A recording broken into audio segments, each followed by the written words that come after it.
what's inside your water heater? We'll start with the insulation. On the very outside, we have a thin sheet metal jacket. We've got an inch or maybe a little bit more of foam insulation, and a thicker walled steel tank that actually makes contact with the water.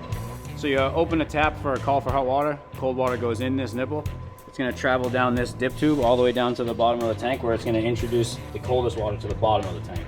That cold water being introduced to the bottom of the tank is going to make contact with that little nipple there, which is going to turn on your gas valve, light the fire, and start reheating everything. Pressure from the cold water coming down this dip tube is going to push all the hot water up out of this nipple and be delivered to all the fixtures in your home. The open flame is under this tank, obviously, right? But how does the gas from that open flame get from here to your chimney?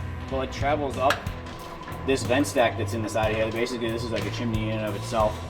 It takes part in the heat exchange for the water, but then it comes out here, and then you see often it's connected to your chimney. That's how the flue gases escape.